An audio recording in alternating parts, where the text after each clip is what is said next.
जनतेने केला आहे. आता जबाबदाऱ्या वाढल्या आहेत. 317 नगरसेवक आणि 22 नगराध्यक्ष आणि विकसित नागपूर हा जो आपण संकल्प केला, त्यामुळे जबाबदाऱ्या वाढलेल्या आहेत. निवडून आलेल्या सर्व नगरसेवकाच्या फार मोठ्या जबाबदाऱ्या आहेत. नगराध्यक्ष म्हणून आपल्याला आपले शहर चांगले करायचे आहेत. सोबतच आम्ही ज्यांना तिकीट देऊ शकलो नाही त्यांची क्षमा मागणी या ठिकाणी आवश्यक आहे. कारण काही कार्यकर्त्यांना आम्ही तिकीट दिलं नाही, पण त्यांनी भारतीय जनता पार्टीचा आदेश मानून त्यांचे निवडणुकीचे उमेदवारी अर्ज परत घेतले. त्यांचे या ठिकाणी मी आभार मानतो. आणि खरं तर आजच्या निवडणुकीपासून पुन्हा आपल्याला दुसऱ्या विजयाकडे जायचं आहे. हा विजय पूर्ण विजय नाहीये.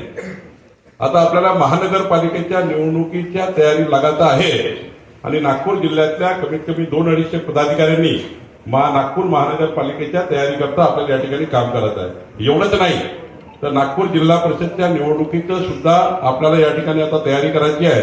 आणि देवेंद्रजी, मी आपल्याला विश्वास देतो, जसं नागपूर नगरपालिकेमध्ये आम्ही या ठिकाणी उच्चांक गाठला आहे, तो तसाच उच्चांक नागपूर जिल्हा परिषदचा अध्यक्ष सुद्धा भारतीय जनता पार्टीचा होईल, महायुतीचा होईल.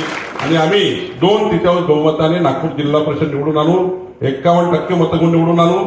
आणि जसं आता आपण या ठिकाणी आम्हाला संबोधित करताय, तसंच जिल्हा परिषदच्या निवडणुकीमध्ये सुद्धा आपण या ठिकाणी पुन्हा या ठिकाणी बोलवाल आणि आमच्या सर्वांचं अभिनंदन आपण कराल. कारण आम्ही तशी तयारी केली आहे. आम्ही या ठिकाणी तयारी लागलेलो आहे. खरं तर मी जास्त वेळ घेणार नाही, पण एवढंच सांगतो की आपल्याला आता सर्वांना मिळून पुढच्या काळामध्ये नागपूर जिल्ह्याच्या विकासाकरता काम करायचं आहे. व्यासपीठावरचे नेते, खाली उभे असलेले सर्व नेते, आपण सर्व नेते या ठिकाणी बसलेले प्रमुख जबाबदार पदाधिकारी आहोत, कार्यकर्ते आहोत.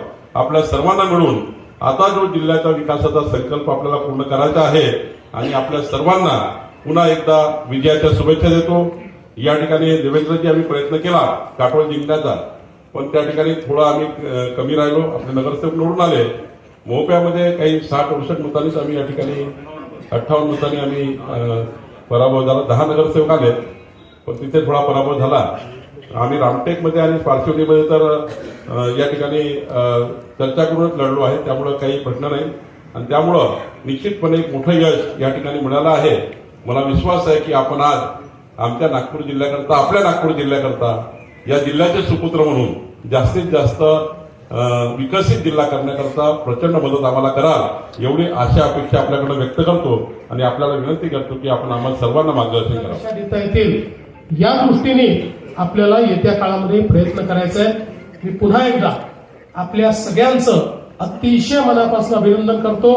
नागपूर जिल्ह्याने जी आमची मान उंच केली त्याबद्दल सगळ्या पदाधिकारी, कार्यकर्त्यांचे, आमदारांचे, पालकमंत्र्यांचे मनापासून आभार मानतो. माझे आमदारांचे आभार मानतो आणि पुन्हा एकदा आपल्याला धन्यवाद देऊन माझं बोलणं संपवतो. खूप खूप धन्यवाद.